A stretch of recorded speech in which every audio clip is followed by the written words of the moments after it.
Guys, तो कैसे हो तुम लोग। मैं हूं तुम्हारा मिराज भाई। तो इससे पहले मैंने लेक्चर नंबर 1 करवाया था जिसमें इंट्रोडक्शन ऑफ रियल नंबर दिया था, जाकर देख लेना। तो आज मैं करवाने वाला हूँ थ्योरम 1.1। ये क्या बोल रहा है, ये थ्योरम है क्या, पहले ये देख लो। Fundamental theorem of arithmetic. तो फंडामेंटल थ्योरम ऑफ अर्थमेटिक क्या बोलता है वो हम पहले देख रहे हैं, ठीक है। चलो देखते हैं। देखो, ये तुम्हारा लेक्चर नंबर 2 है। इसका मतलब लेक्चर नंबर 1 हो चुका होगा। मैं लिंक डिस्क्रिप्शन में दे दूंगा, जाकर देख लेना। ठीक है। चलो देखते हैं ये थ्योरम तुम्हारा क्या बोलता है। ये थ्योरम पढ़ने से पहले हम लोग कुछ इंपॉर्टेंट पॉइंट है उसे देख लेते हैं। क्या है वो इम्पोर्टेंट पॉइंट, कि ये कंपोजिट नंबर क्या है तुम्हारा, प्राइम नंबर क्या है, और ये फैक्टर्स क्या होते हैं। तो मैं इसको मैं पिछले लेक्चर में भी बताया था, लेकिन इस लेक्चर में भी बता देता हूँ क्योंकि कुछ लोगों ने नहीं देखा होगा, तो यहाँ भी समझ लेंगे। देखो, कंपोजिट नंबर क्या होता है, पहले ये देख लो तुम। कंपोजिट नंबर ऐसे बताऊंगा, जो पिछला लेक्चर ना भी देखा हो वो भी समझ लेगा, लेकिन पिछला लेक्चर देख लेना अच्छा होगा क्योंकि और भी चीजें उसमें बताई गई। तो any number having more than two factors, having more than two factors, ठीक है। कोई भी नंबर जिसका फैक्टर कितना हो, दो से ज्यादा हो, इज कॉल्ड, उसको हम लोग क्या बोलेंगे बताओ, इज कॉल्ड कंपोजिट नंबर, ठीक है। उसे कंपोजिट नंबर बोलेंगे, ठीक है ना। इज कॉल्ड कंपोजिट नंबर, ठीक है। एग्जाम्पल मैं लेता हूँ क्या, कि मान लो तुम्हारा 4। तो 4 का फैक्टर क्या होता है तुम्हारा बताओ। 4 का फैक्टर तुम्हारा 1 होता है।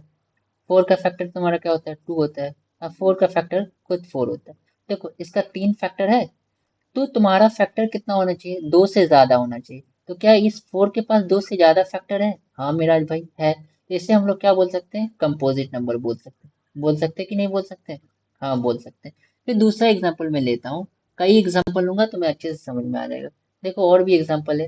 हम लोग क्या लिख सकते हैं, 6। तो 6 का क्या फैक्टर होता है? याद रखना, मैं जब भी फैक्टर बोलूँ तो वो फैक्टर मतलब वो नंबर जो 4 को डिवाइड कर दे। अगर 1 4 का फैक्टर है, इसका क्या मतलब है कि 1 क्या करेगा, 4 को डिवाइड कर देगा। 2 4 का फैक्टर है, इसका क्या मतलब, 2 जो है 4 को डिवाइड कर देगा। 4 4 का फैक्टर है, यानी कि 4 क्या करेगा, 4 को डिवाइड कर देगा। तो ऐसे ही 6 का फैक्टर क्या क्या होता है। 6 का फैक्टर 1 होता है। 6 का फैक्टर क्या होता है, 2 होता है। 6 का फैक्टर क्या होता है, 3 होता है। और 6 का फैक्टर क्या होता है, 6 होता है। तो इसके पास कितने फैक्टर है, 4 फैक्टर्स हो गए। इसका मतलब क्या हो गया, ये कंपोजिट नंबर हो गया। तुम अभी तक समझ गए होगे कंपोजिट नंबर क्या होता है, ठीक है। ऐसे नंबर जिसका क्या होना चाहिए, फैक्टर दो, दो से ज्यादा होना चाहिए। दो नहीं होना चाहिए बल्कि दो से ज्यादा होना चाहिए। उसी में तुम्हारा प्राइम नंबर क्या होता है, इसके बारे में भी मैं कल डिस्कस किया था, जाकर देखना, ठीक है।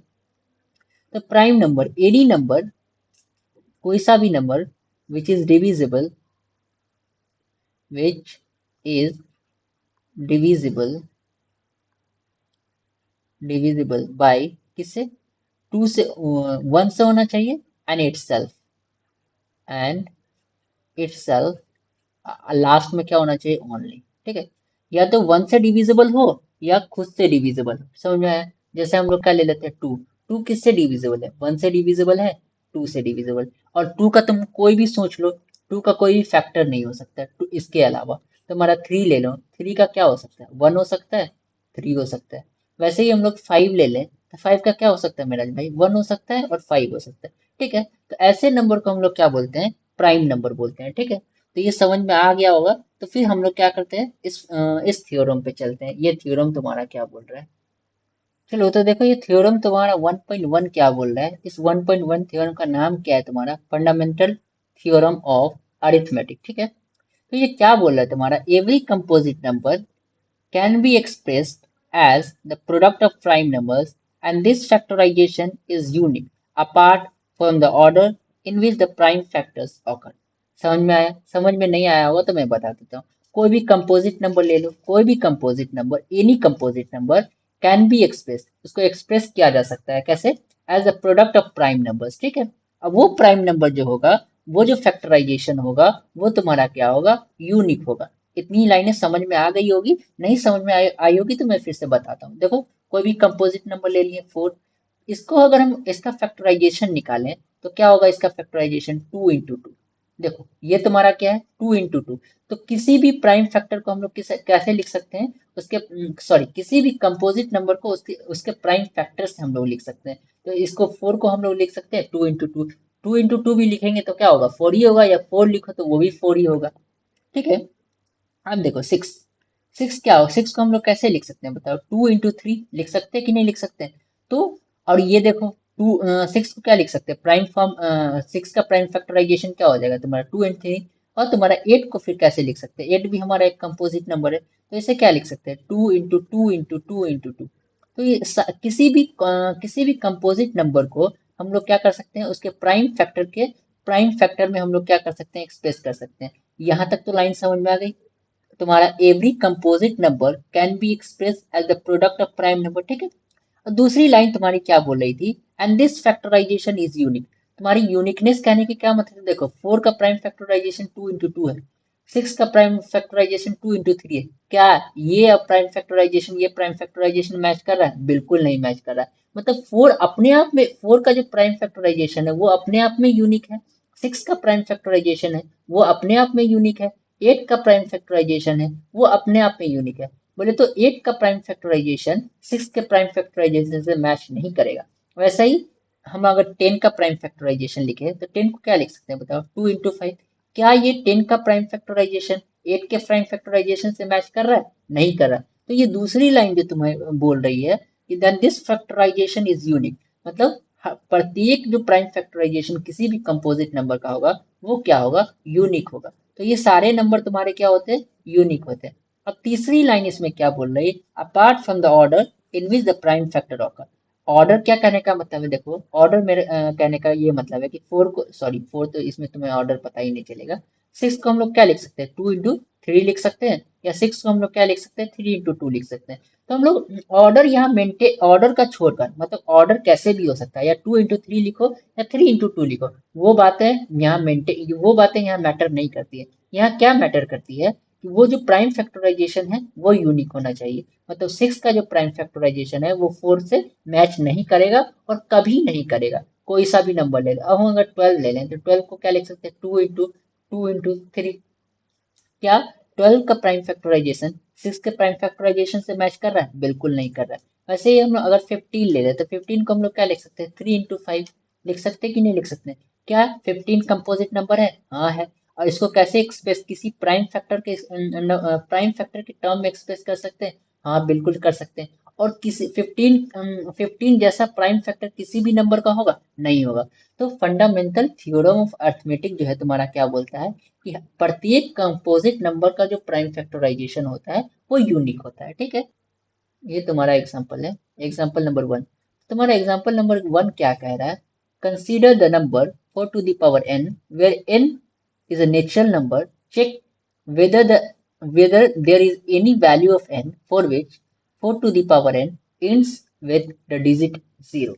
समझ में आया, समझ में नहीं आया तो मैं बताता हूँ। मान लो कोई नंबर दिया हुआ है 4 to the power n, तुम्हें बताना है कि 4 to the power n को अगर हम क्या करें, एक्सप्रेस करें, और 4 to the power n को हम लोग एक्सपैंड करें तो क्या वो जीरो से एंड हो सकता है, for any value of n, for any value of n।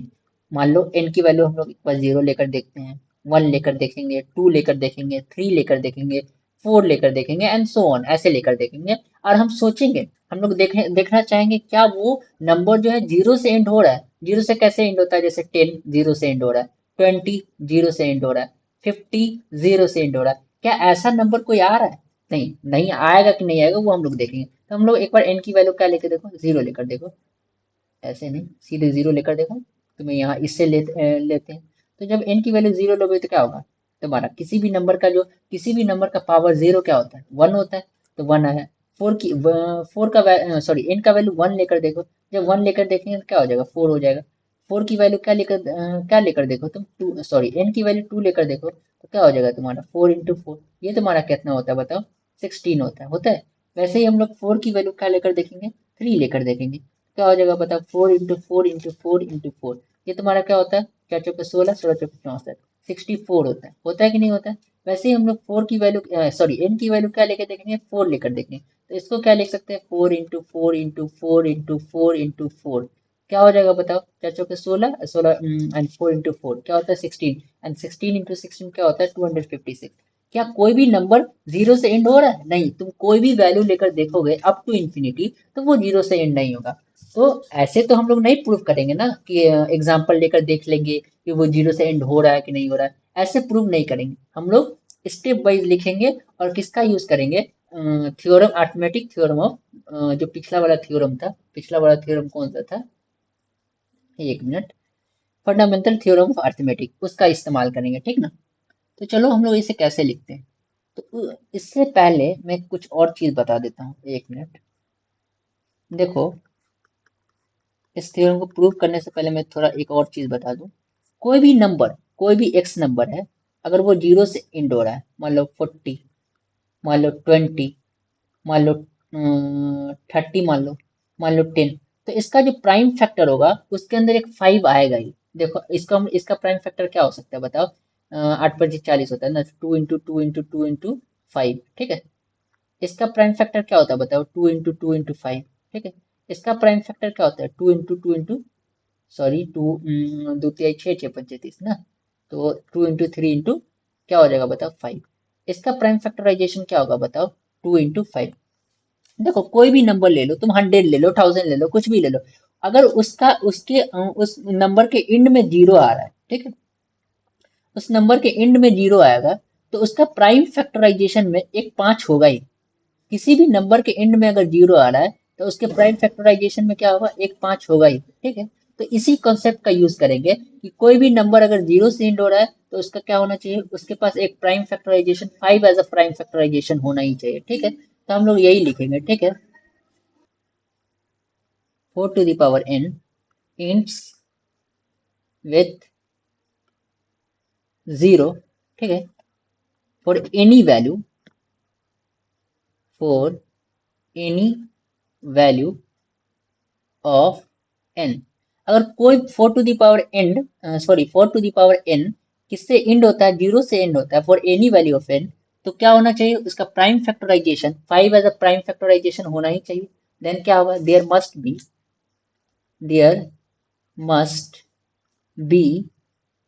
5 as a as one of the as one of the prime factor, as one of the prime factor. समझ में आया कि नहीं है, आया, हाँ। अब हम लोग क्या करेंगे, 4 to the power n का प्राइम फैक्टर निकाल के देखेंगे। तो 4 to the power n को हम लोग क्या लिख सकते हैं बताओ, 2 × 2 का पावर n, क्या हो जाएगा बताओ, 2 का पावर 2n, हो जाएगा कि नहीं हो जाएगा। तो तुम्हें क्या नजर आ रहा है कि 4 to the power n का प्राइम फैक्टर क्या है, ओनली 2 है। तो हियर क्या लिख सकते हो, here prime factor, prime factor of 4 to the power n is only 2, ठीक ना। क्या है तुम्हारा, ओनली 2 है, प्राइम फैक्टर तुम्हारा क्या है, is only 2। And by the theorem, bye fundamental theorem, bye fundamental theorem of arithmetic, arithmetic से क्या बोलता है बताओ, arithmetic says that every composite number has a unique prime number, says that every composite number, every composite number has a unique prime number, ठीक ना, sorry unique factorization as a unique factors, ठीक है। Therefore क्या लिख सकते हो, Therefore 4 to the power n cannot have 5 as one of the factor, one of the factor। समझ में आया कि नहीं आया, हाँ मेराज भाई बिल्कुल समझ में आया। Therefore क्या लिख सकते हो तुम, Therefore 4 to the power n can never ends with 0। समझ में आया, समझ में आया। एक बार और मैं फिर से बता देता हूँ, ठीक है, इसे कैसे करना था। तुम्हें क्या प्रूफ करना था, कोई नंबर दिया हुआ है 4 to the power n, जो वेयर तुम्हारा n कोई नेचुरल नंबर है, तो तुम्हें बताना था check whether there is any value of n for which 4 to the power n ends with 0। ठीक है, मतलब 4 to the power n कोई नंबर दिया हुआ है, n की कोई भी वैल्यू तुम रख रख के देखना है तुम्हें, और तुम्हें बताना था कि वो 4 टू दी पावर n किसी भी n की किसी भी वैल्यू के लिए वो जीरो से एंड हो सकता है, नहीं हो सकता है या नहीं हो सकता है। ये क्वेश्चन तुम्हारा सीबीएसई 2015 में पूछे हुआ है। तो तुम लोग क्या करोगे, पहले तो एग्जाम्पल ले लेकर देख लेना, एक दो एग्जाम्पल भी लिख लेना, क्योंकि ये फोर मार्क्स में पूछा हुआ था शायद, 4 या 3 मार्क्स में। तो देखो कोई भी नंबर अगर 4 to the power n zero से एंड हो रहा है for any value of n, there must be 5 as one of the factor. तुमको हम बताएं ये 40 20 30 ऐसे एग्जाम्पल लेकर बताएं, वहाँ ये एग्जाम्पल लेने की जरूरत नहीं है। तुम इसको क्या लिख सकते हो, 4 टू द पावर n को क्या लिख सकते हो, 2 into two the power n, मतलब 2 टू द पावर n, मतलब 2 टू द पावर n मतलब 4 टू द पावर n का प्राइम फैक्टर क्या होगा बताओ, ओनली 2 होगा। इसका क्या मतलब है कि 4 टू दी पावर n के पास only 2 as a prime factor है। और फंडामेंटल थ्योरम ऑफ अरिथमेटिक तुम्हारा क्या बोलता है कि every composite number has a unique prime factors. ठीक है, किसी भी कंपोजिट नंबर के पास क्या होता है, यूनिक प्राइम फैक्टर्स होता है। ठीक ना, समझ में आया? इसका मतलब क्या हुआ तुम्हारा, 4 टू दी पावर n के पास can not have 5 as one of the factor. ठीक, कभी नहीं हो सकता है। इसका मतलब क्या हुआ है कि 4 to the power n can never ends with zero. ठीक है, समझ में आ गया होगा, आई होप समझ में आ गया होगा। तो समझ में आ गया हो तो क्या करना है, लाइक कर देना और सब्सक्राइब भी कर देना। ठीक है, और दोस्तों के साथ शेयर भी कर देना। ठीक है, चलो ऑल द बेस्ट।